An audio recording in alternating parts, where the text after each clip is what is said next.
All right, so we are really excited to have John Gookin here with us to educate this morning. He is on the ISOL benefit team and really knows what he's talking about with over 10 years of experience in the industry.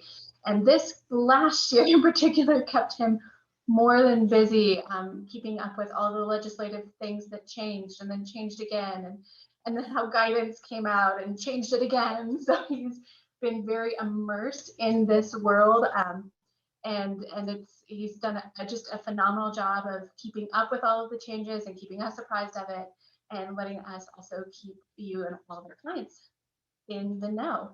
So a couple housekeeping things. Please stay on mute. We're all working from home or in a busy office and used to a little background noise, but please help us minimize that noise by just staying on mute. And we will all do the same. So this meeting will also be recorded, and John is kind enough to share his presentation afterwards. So I will send out the recording and his slides later today. If you have any questions throughout this presentation, please go ahead and submit them into the chat function. If you have your Zoom application open and hover along the bottom center, you'll see the opportunity to open up a chat window, and you can just write in your chat questions there, and John will address those, or as many of those as he can, at the end of the presentation. He's got a lot of information to cover in a short amount of time. And that information, he's going to really speak to a full alphabet of acronyms. So COBRA, ARPA, CARES, ARA, what each of these pieces are and how they interact and really affect you as business owners. So he'll be addressing your responsibility to employees, what we know and what we're still waiting on further guidance from. I know we're all familiar with that term at this point after the year of COVID. Just here's what's been released and here's what we still are waiting on direction from. So John is going to give us a really great overview of what we know and a preview, hopefully, to what may be coming still. And as part of the ISOL benefits team, John is going to be addressing the importance of being in the know so you can stay in compliance. And he'll, at the end of the presentation, be addressing how the benefits services that we offer really partner with you to keep you in compliance and keep you up to date on all of this information the best that. So our benefits package, like everything else, is on our unified platform. So the COBRA integration is just another piece that can be turned on for you to use. So when you qualify for the need to stay in this compliance, please reach out to me and we will talk about how to get you in the system and using it the way that you need to keep yourself out of trouble. So with that, I'm going to turn things over to John. And again, thank you so much for being here. I'm really excited about the information you're going to share. Absolutely, man. And thank you so much for the opportunity to come in and talk to some of your clients. And thank you all for attending today's webinar. As Manon mentioned, my name is John Gookin. I've been with iSolved Benefit Services for about 5 years, but I've been in HR and related roles for much longer than that. My educational background is in the organizational development and compliance side of things as well. I work out of West Des Moines, Iowa, and I'm excited to talk to you a little bit today about what we've learned recently as it pertains to ARPA and a variety of other things that go with that. I turned my video on so you can see that I am a real life person. I am going to turn that off right now though, because it does mess with my bandwidth a little bit. And I think that what I'm saying is probably a little bit more important than what I look like. So I'm gonna go ahead and turn that off now. But again, want to thank you for being here with us today. I want to let you know what I do plan on talking about today. And the first thing is sort of a high level overview of what is in and what was included in the passage of the American Rescue Plan Act that was, I guess, released on March 11th. We're going to refer to it as ARPA through most of the presentation. You might have heard to it referred to as ARPA or just ARP, but it's in my brain as ARPA, and that's sort of the way that I have to run with it. We're also going to be addressing some of the updates based on the Department of Labor's guidance that was released on April 7th.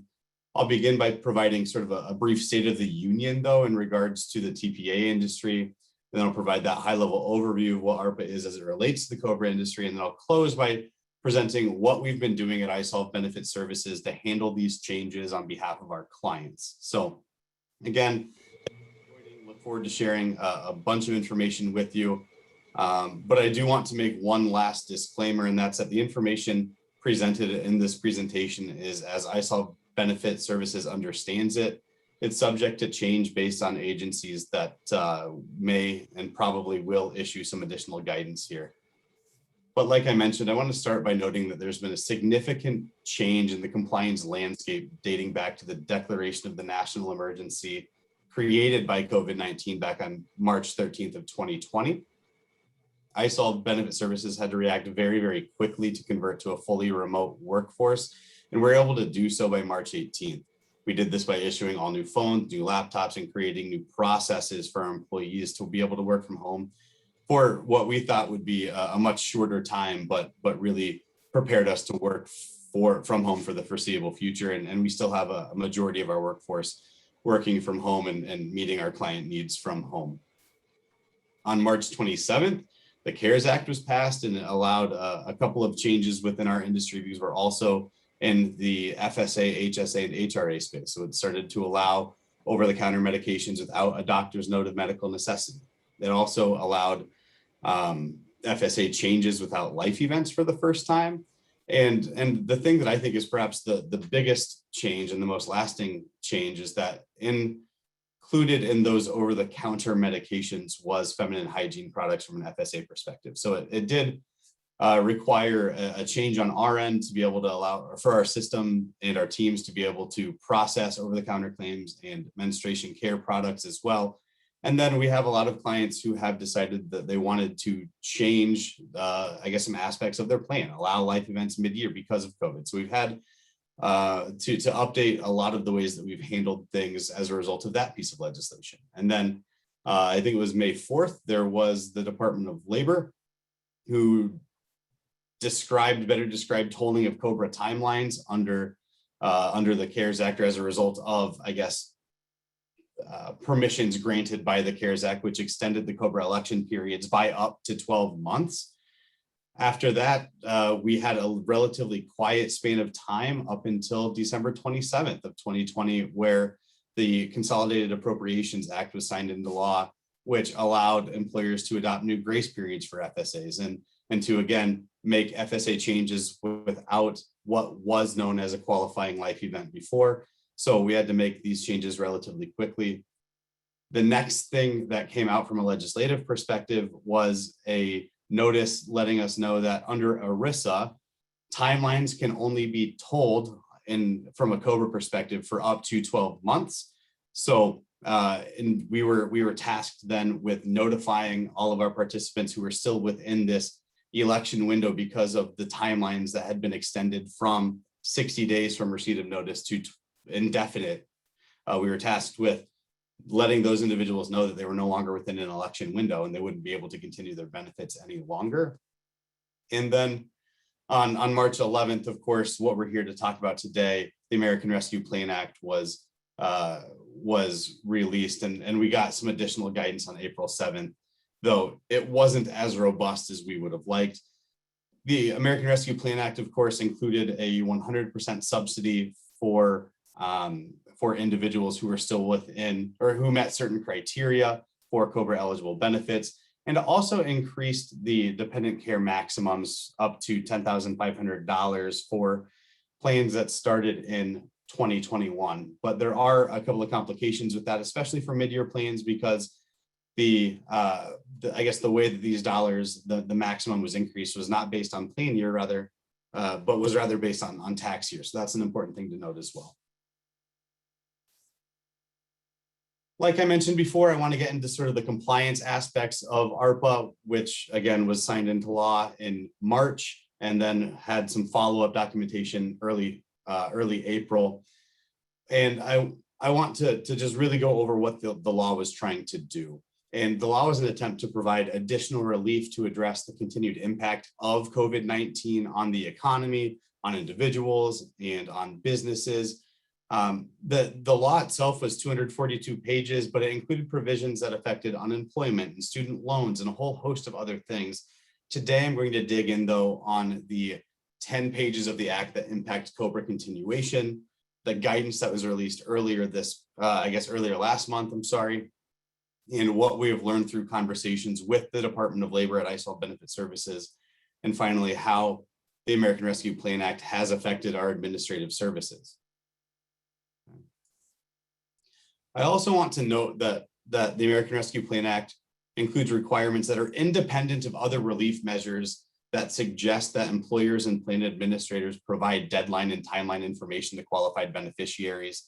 On a couple of slides ago, I talked about how we received a release that the timelines could only be told for 12 months. And as part of that guidance, we were told that employers should make a reasonable effort to update individuals that their eligibility periods or enrollment periods are expiring. That was released in the form of Disaster Relief Notice 2021-01. And in communication about that guidance at ISOL Benefit Services, we said that we were going to allow our clients to opt into having us send those expiration notices to COBRA eligible employees who had not yet elected to help keep our clients compliant. And if you're interested in sending those notices, as the Employee Benefits Security Administration suggests you should, our clients could opt in, but those are available and template notices are available to you out there as well to help you maintain compliance if you're not a client of ours. That being said, that notice is in addition to the notice required under ARPA about the subsidy relief. Okay, so what's required under the American Rescue Plan Act is different than what was suggested under Disaster Relief Notice 2021-01. And the ARPA requirements will not be satisfied by the notices prescribed in that notice 2021-01. The ARPA subsidy notices are a must do under the law. There isn't really a way around them. And the ARPA subsidy provides, the application itself is relief for COBRA that includes subsidies for up to 6 months from April 1st through September of 2021. And the subsidies are for 100% of the cost for health and welfare benefits. And the law is written to include benefits that are able to be continued under not just COBRA, but also the Public Health Services Act and state mini COBRA laws if they are in place and they mimic sort of what the intent of COBRA itself is meant to do. The loan exception specified in the legislation is flexible spending accounts. FSAs are specifically excluded from the subsidy. And if you listen to our webinar from March 11th, where we indicated that there were additional exclusions, we interpret this to be a pretty hard line. Flex spending accounts are the loan exception, the loan exclusion to the subsidy process as we understand it, certainly. Okay. And these subsidies are going to be available to all assistance eligible individuals who I'm going to refer to as AEIs throughout this presentation. And I'm going to get into who the Act stipulates an AEI is in just a moment. But I think it's really important to note all of the different groups that are in play with regard to this subsidy. And I think that really the highlight here is that there are several pieces to this puzzle.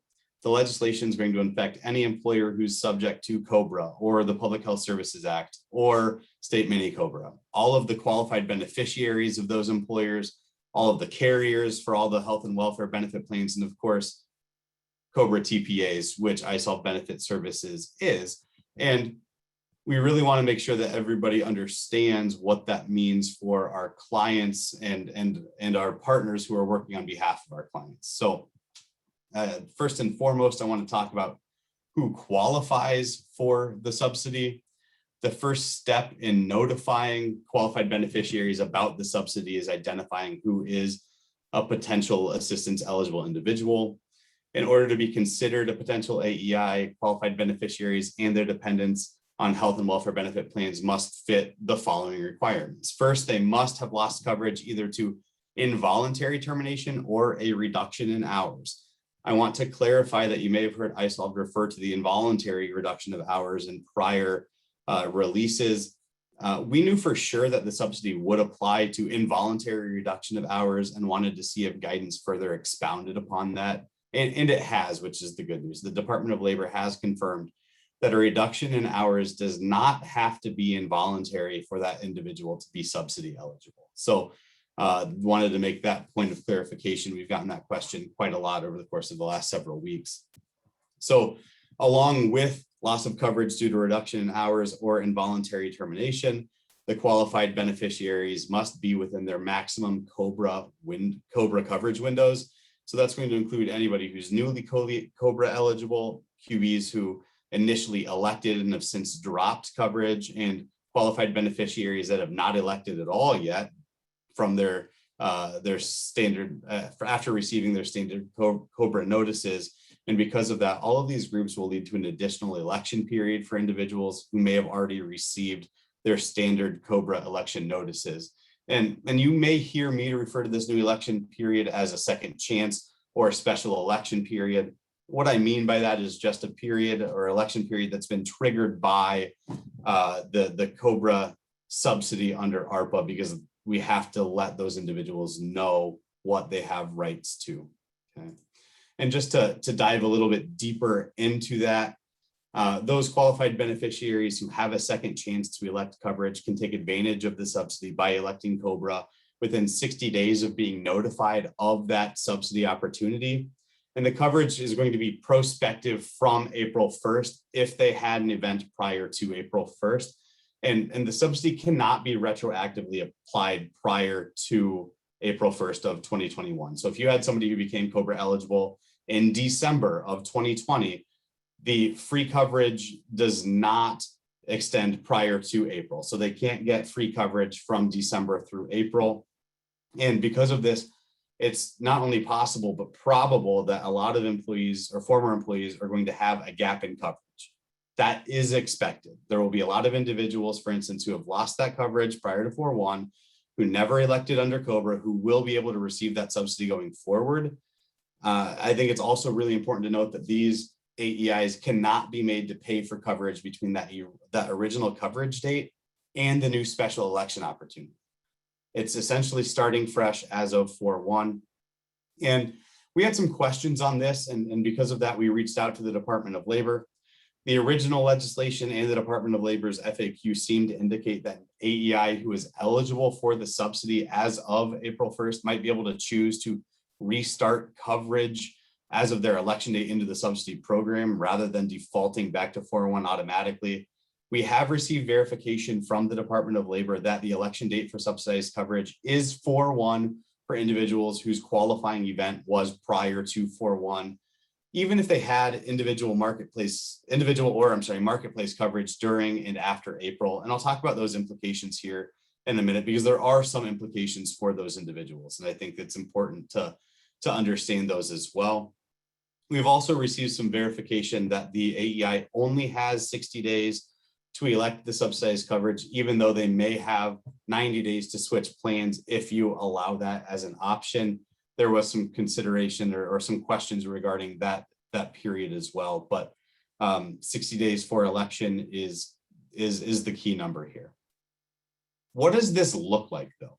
In practice, what can you be expected to, how can you be expected to administer this? And I'm a visual person, so I wanted to put together a table that shows sort of what this could look like. And this could look like for you, an individual who has terminated in 2019, October of 2019, being eligible for the subsidy, even if they've never or haven't been on your plan over the course of the last 18 months. So if you had an individual who became COBRA eligible in October, depending on the rules that you are administering by, it's entirely possible that their first month of COBRA eligibility, so their maximum COBRA eligibility window, would have started in November, which means that an October termination would have an original COBRA election window of 60 days, November and December, essentially, okay?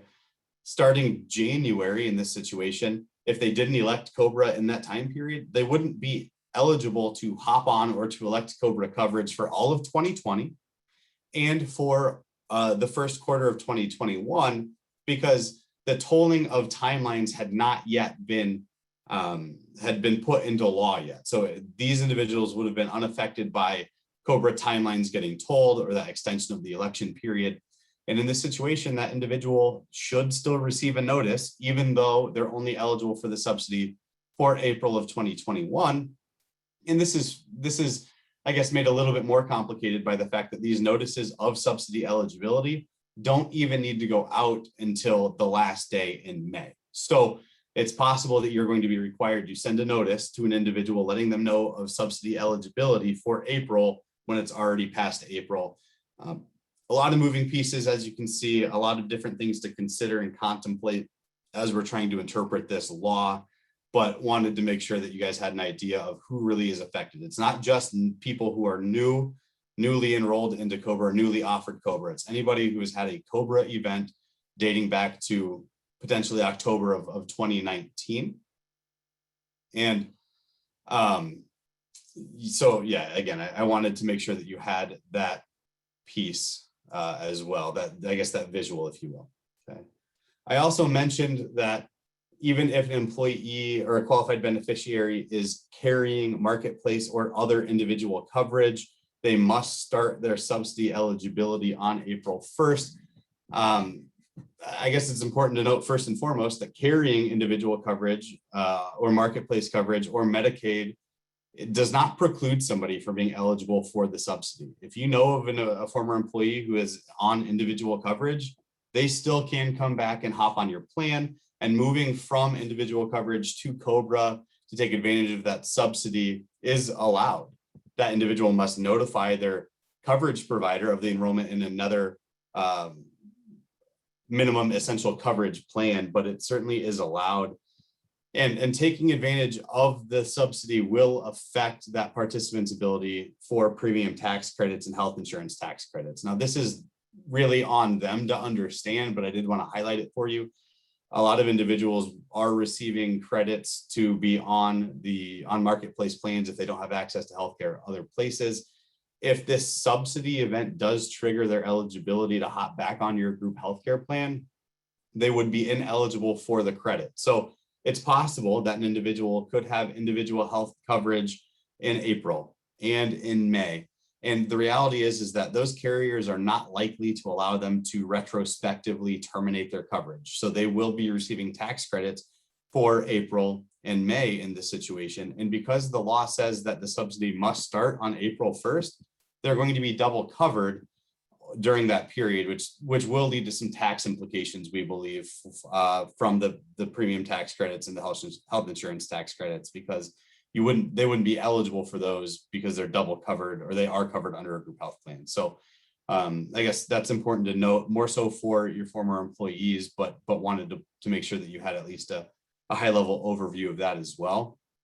And I also want to note that the subsidy expiration will trigger a special enrollment period for these individuals to go back to the marketplace and enroll again. Our team is not well versed and will not be trained to respond to inquiries regarding individual coverage or these premium tax credits at iSolve Benefit Services. So if you are a current client of ours using our COBRA services, unfortunately, we aren't going to be able to offer much help, but do encourage these former employees to seek counsel from their tax professionals to see how taking the subsidy, especially if they've already paid for April and May on individual coverage, could affect them specifically. I also want to let you know when employees will no longer be able to receive the subsidy, or AEIs will no longer be able to receive the subsidy, of course, assuming no further action by the government. And I don't really think there would be, as an aside, just because the process under, I guess the process that the subsidy was passed was budget reconciliation. I don't see a good path forward to an extension of the COBRA subsidy. So if you're worried about that, I understand your concerns. I'm not worried about it. I don't think it will happen, but I have been wrong before. That being said, individuals will be, will lose the right to the subsidy at the end of the COBRA maximum coverage period. So thinking back to that graphic that I showed earlier, that table for the individual who became COBRA eligible in October of 2019, that individual is only eligible for 1 month of subsidy coverage. If the expiration of 18 months, I guess 18 months in most cases, If that expiration, I guess, occurs prior to September 30th, they will no longer be subsidy eligible. They're no longer COBRA eligible at that point, okay? The second opportunity for, I guess, the second time at which an individual will be forced off of the subsidy or will no longer be receiving the subsidy is, of course, at the conclusion of the subsidy itself. So September 30th, the subsidy will no longer be available. And in this situation, an individual has a couple of different options. It will trigger a qualifying life event for them to potentially hop on another group health plan or Medicare or individual marketplace. And then finally, if an individual becomes eligible under another group health plan or Medicare, they will no longer be eligible to receive the subsidy and stay on your group health plan. There are some questions around this though, because we don't really understand what eligibility under another group health plan necessarily means, right? Because a qualifying life event will trigger that eligibility. But if that individual doesn't hop on the plan within 30 days of that life event, they're no longer eligible for that plan. So I'm speaking specifically to a spousal plan here.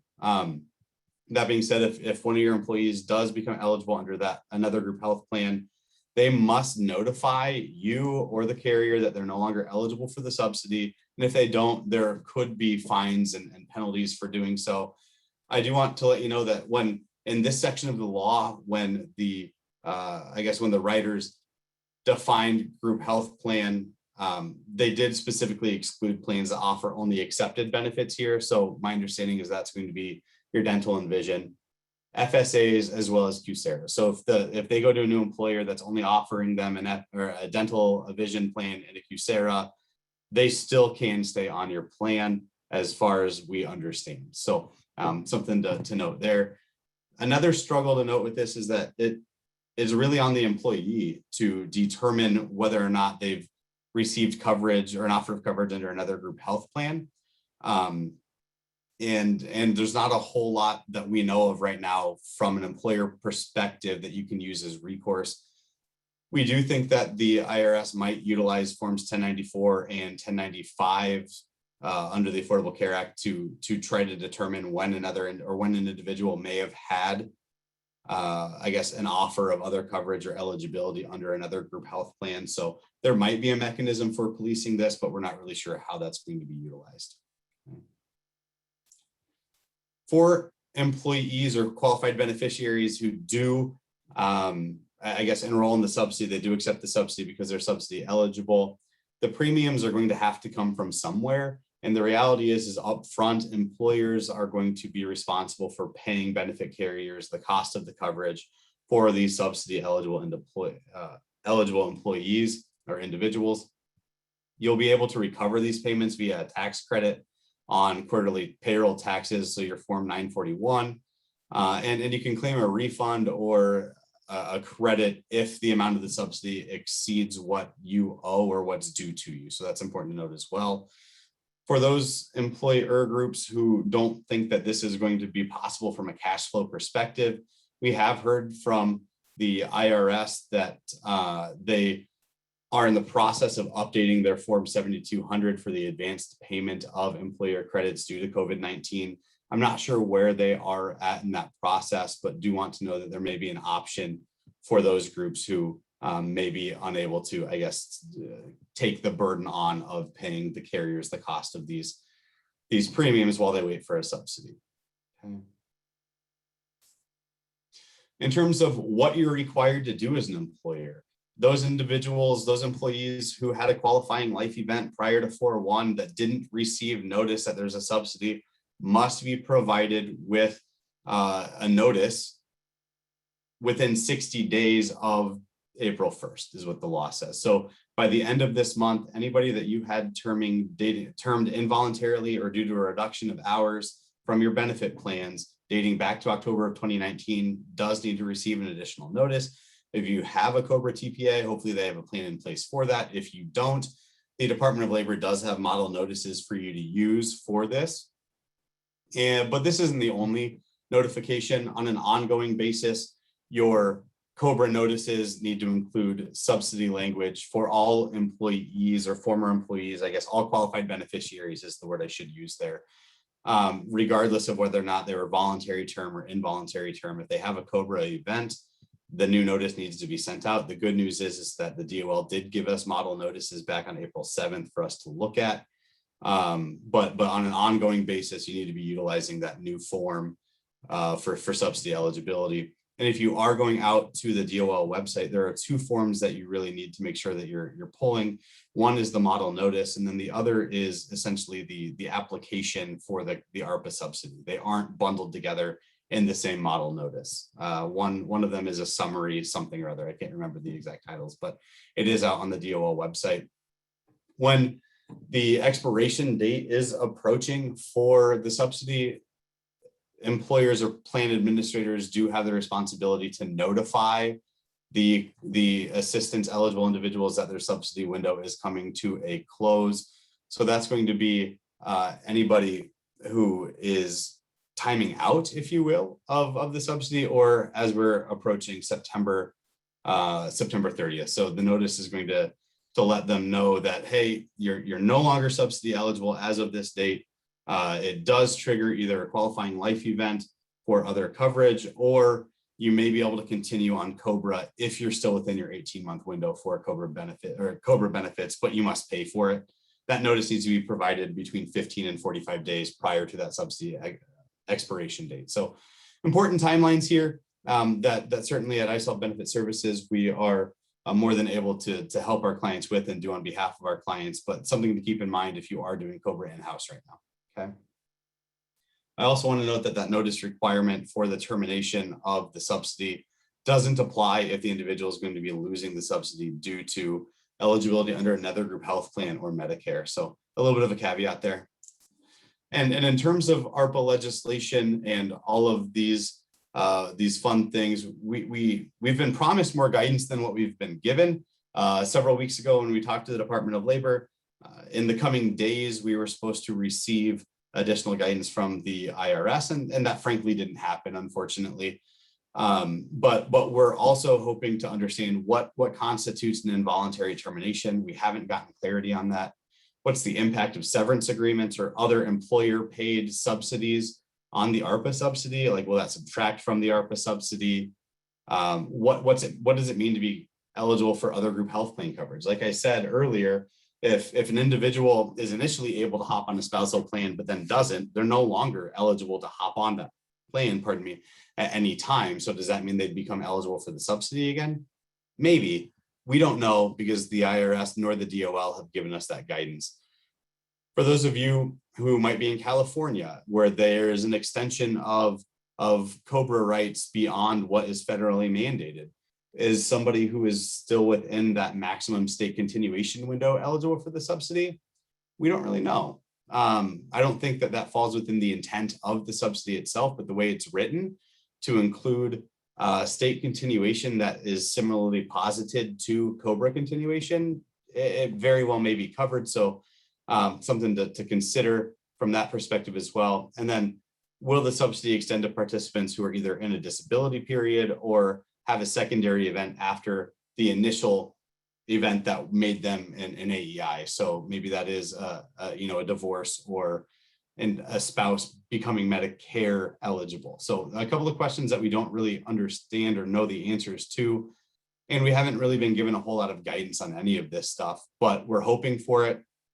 What we are able to do though is use ARA of 2009 as a guide. There are a lot of similarities between ARPA and ARA. ARA, if you remember, was the response to the financial crisis that offered up to a 65% federal subsidy on COBRA. What we've done and what we plan to continue to do is take the best of what we've learned and what worked for ARA and leverage our new technology for ARPA. And, part of this is to create create a new portal and update a suite of reports to support our clients with. I'll talk a little bit about that here in a moment, but I do want to highlight some of the things that we might be able to glean under ARA. I do want to be very, very clear that in Notice 2009-27, where some of these things were defined, the notice also said, hey, this is for ARA specifically. This is not to be used as guidance for any other law. Okay. That being said, there hadn't been other COBRA subsidies to that point. So I don't know why the IRS would want to recreate the wheel with regard to some of this stuff. I can't say they won't recreate the wheel. I will not say, and I cannot say that this is going to be how ARPA voluntary versus involuntary is considered. But I do want to note that under ARA, if the employee was willing and able to continue performing services and were then unable to, they would be involuntarily terminated at that point.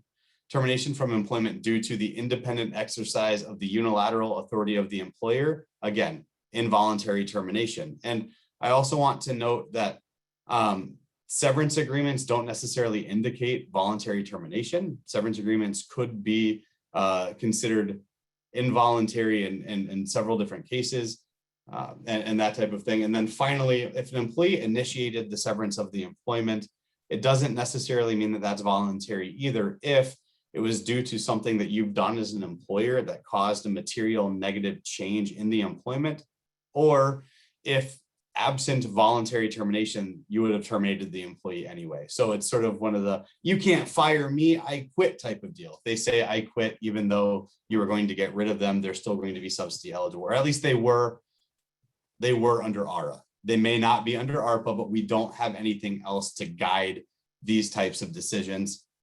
We've also gotten several questions about gross misconduct, because gross misconduct is a provision of COBRA as well as ARPA that says if you are getting rid of somebody for their gross misconduct, you don't need to offer them COBRA benefits at all. If you don't offer them COBRA, you don't have to offer them the ARPA subsidy. The struggle with this is that nobody's really defined gross misconduct. We have followed a couple of case law cases, and we've followed organizations where employees have gone to the Department of Labor, made a claim, the courts ruled in the employer's favor, and we've also followed cases where the courts ruled in the employee's favor. But the reality is you as an employer in both these cases are losing because you are having to take time out for audits and for court dates and hiring attorneys and all of these things. So the cost of fighting, or I guess trying to apply the gross misconduct consideration to the subsidy probably won't be worth it, because the reality is that under COBRA and under ARPA, employers aren't out anything because either the employee is paying the full cost of coverage or the subsidy is. I guess the piece where this might be a caveat is for plane usage and plane utilization. It could cause an increase, I suppose, in premiums in following years based on that experience. But if you're thinking about trying to preclude somebody from the subsidy based on termination for gross misconduct, you might want to get an opinion of an attorney if you haven't already. Okay. I've gone over a lot of what it is that ARPA is and how we've been sort of formulating our services around our understanding of the legislation. And to that end, I want to talk to you guys about what we've done for our clients in the meantime, and then some of the things that we're still planning on doing. We have sent multiple communications to our clients and our partners to announce the guidance and the updates and our interpretation and how that's changing our approach. We've prepared for specific outcomes based on guidance predictions. So looking at ARA, this is what we think might happen. So we've prepared for a variety of different scenarios when guidance does drop. We created our own assistance eligible individual, validation page on our portal. And we've staged all the model notices to include ISOL benefit services specific administration. And those are now in production. So those notice, anybody who has a qualifying event in our system going forward will not need to receive an additional notice, because we've incorporated that into the specific rights notice that we send. And we've also tried to make sure that we're communicating with our clients with what we've learned about assistance eligible individuals, and provided training and continue to provide training to all of our service staff on the most recent legislations and enhancements to our platforms to better be able to answer the questions of our clients. So We've mobilized really quickly to make sure we're able to do this. Like I mentioned before, we updated our web portal. We've created online self-certifications based on guidance from the Department of Labor for those subsidy eligible individuals. And we have started to send out information that the Department of Labor says that we should include for these participants as well. And I did want to get you a look at what our portal looks like. We have programmed our portal to take into consideration any event over the course of the last 18 months or the 18 months prior to April 1st at very least, and give clients the ability to review and identify qualified beneficiaries as potential assistance eligible individuals. We've also created an upload for those groups of ours that have hundreds and hundreds of events, so that way they don't have to go through and check that box over and over again. And the nice thing is we have the ability for you guys to work on this, save where you're at, and then confirm once everybody has been, designated as an AEI. If you are a client with us and you have not yet submitted, you might want to do that. Under the preview report, at the very bottom of that, you'll be able to submit your AEIs and we'll be able to get those notices out to keep you guys compliant. So for current clients, we've got you covered. And this is the type of thing that you can expect if you do want to add COBRA to your suite of services through auto paychecks. As part of the mapping of the Department of Labor forms, and I guess we're in an environment where everything is changing so quickly, I should probably update this to say we have finalized the form mapping to add the required components of our platform to the employee portal. The employees must go in and either using our employee portal online or using this form attest that all of these things on the right-hand side are true, that they are truly eligible for the subsidy. And for us, individuals who are able to certify the status for all their plan members can do so on our portal. If maybe you have an employee with a grown son or daughter that has eligibility of benefits elsewhere, you can't certify that individual. We're going to have to receive that by mail, but that's how we're handling the certification. We want to make it easy for both employers and their former employees to navigate. Okay. We also wanted to let folks know that we have if you're newer to our service, we have the ability to put individuals who became qualified beneficiaries prior to 4/1 into our system. And we've created a mechanism for that as well. I won't dive into those details because we have already communicated that, or I guess this aspect to the clients that have that I guess this applies to, but we did want you to note that we did think of new groups as well to make sure that we're able to keep anybody compliant who does come onto our services from that perspective. And we've also released our ARPA resources page. We are filling it out to make it more robust.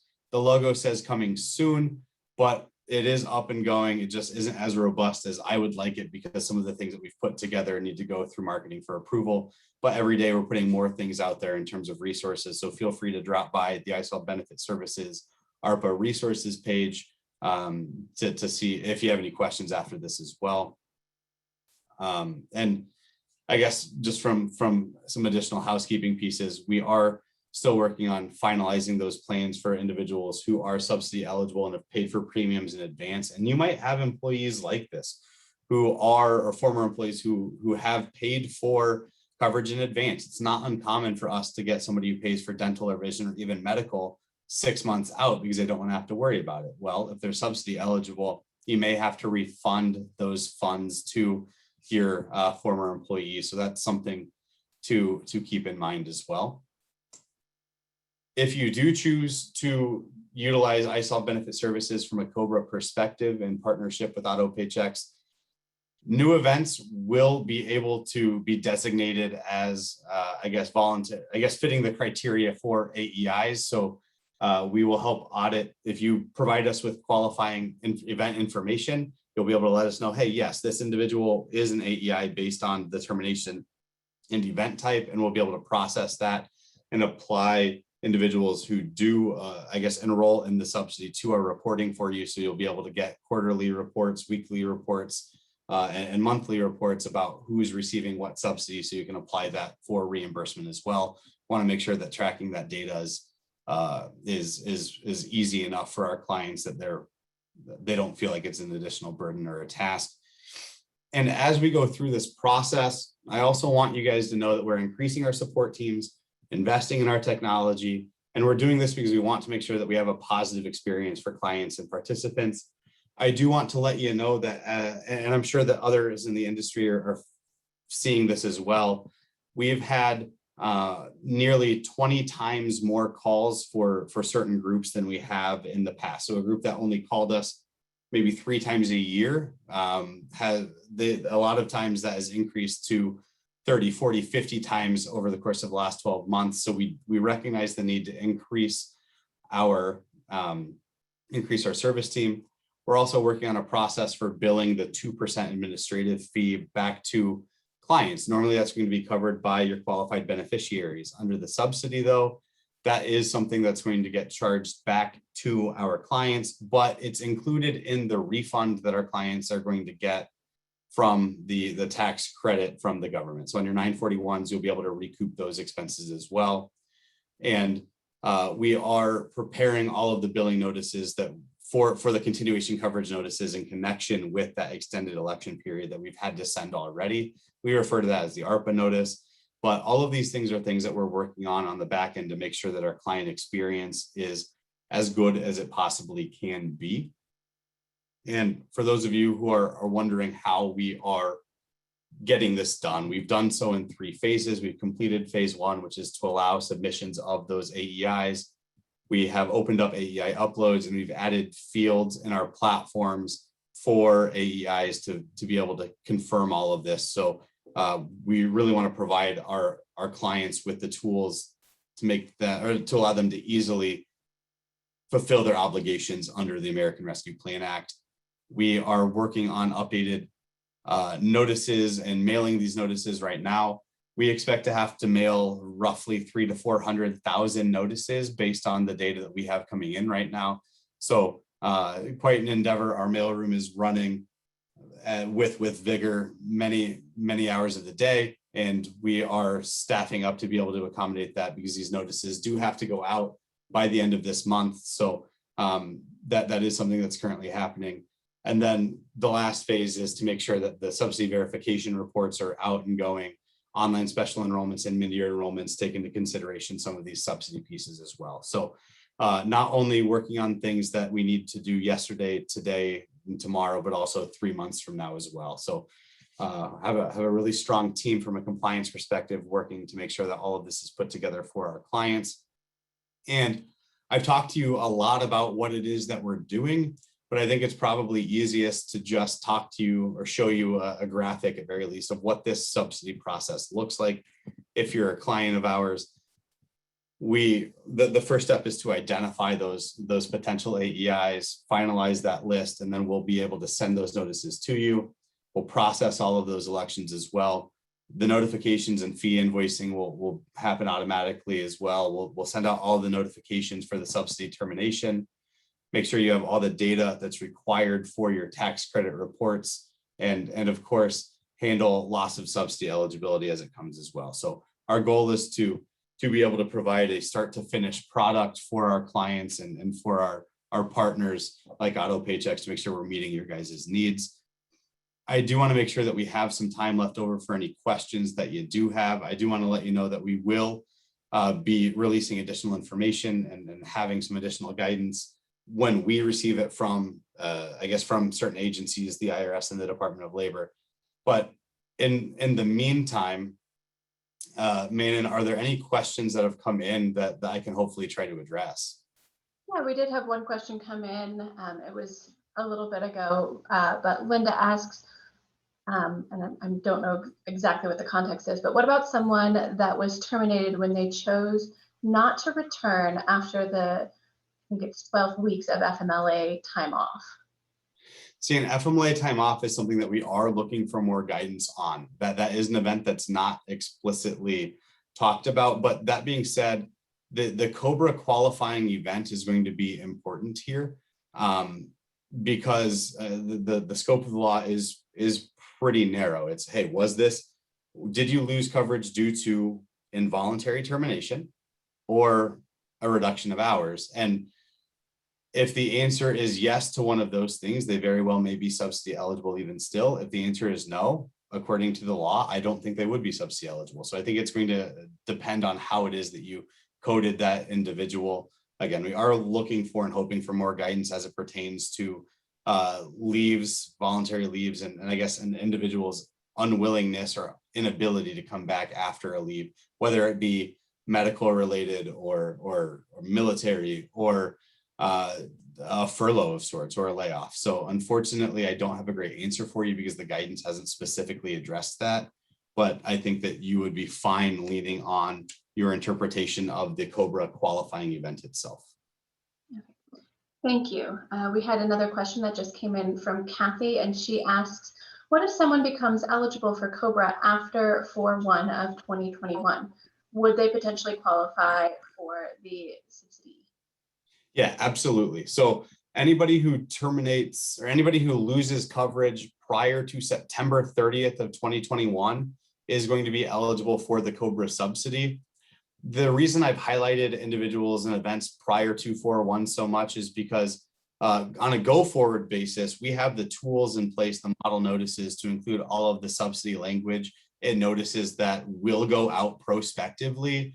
But because those individuals who have already received those notices in the past did not have access or had no way of knowing they were subsidy eligible, our focus to this point was making sure that they got updated because the legislation required that we do so by the end of this month. So yes, anybody terminated on a go forward basis does need to be made aware of the subsidy, even if you don't believe them to be subsidy eligible. And that will go through September of this year. Anybody who receives the ability to hop on COBRA prior to the end of the subsidy period, so the end of September, will be eligible to receive the subsidy. Okay, thank you. Those were our two questions. And John, I just want to say, one more question. Sorry. Zoe writes in, how far back does the potential eligibility go? How far back do we need to look? Yeah, so October of 2019 is really going to be your money date from that perspective for most individuals. Now, I do want to offer this as a caveat. For any individual who has your standard 18-month eligibility window, which is anybody who's going to lose coverage due to involuntary termination or reduction of hours, that's the date. We are unclear if there is a secondary event that comes along with that. Maybe it's an individual and his or her spouse was terminated 20 months ago, but there was a divorce in the meantime, and that divorce prompted a secondary event. We're not sure how that's categorized, but I also don't want to look for a zebra in a herd of horses, if you will. So for all intents and purposes, unless you have something really wacky going on, October 2019 is the answer to your question. Wonderful, thank you. And doesn't that also, it can be affected by the state? I think you were saying that California has an additional 18 months to that timeline? Yeah, that's my understanding as well. We don't know how that's going to play out, but I think it's really important. And some of the surprise from groups that I've talked about is groups that haven't necessarily met the size threshold for COBRA are still expected to offer a subsidy if their state does have a mini COBRA law.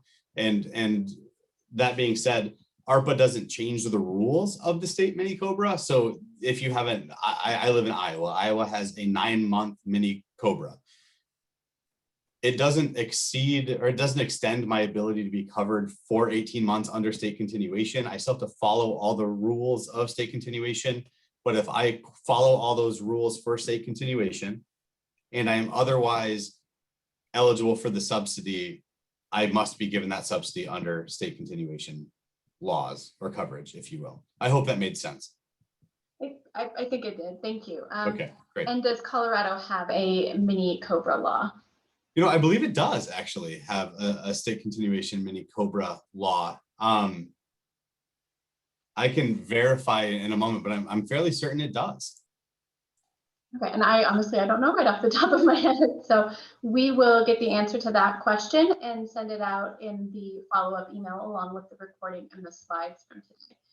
So I don't see any other questions coming in. John, thank you so much. This was so much information and I really learned a lot and appreciate you taking the time to educate our clients and let them know their options for support and partnership that they have. So everybody who joined us today, thank you. I know a couple of people had to duck off early, but I appreciate everyone who joined us and hope that you were able to get some clarity. If you have any additional questions or are needing to know how this affects you specifically, or if you're ready to set up some of these benefit services in iSolve with auto-pay checks, let us know. Our next webinar will be on certification training. You'll start seeing marketing for that. So if you're not using that core payroll and HR service yet, there's no additional fee. We just want to make sure that you know it's available to you. So we hope you join us for certification training in a couple of weeks. And that's it for us today. So thanks again, John. Thank you so much. It was really wonderful to have you with us. My pleasure. I really enjoyed being here. I know it was a little bit dry from a content perspective, but I really, really like it. So thank you for listening to me talk about it. Yeah, thank you. You just speak to it very well. So I appreciate that. All right. Thank you guys. Have a wonderful rest of your day. Thank you all.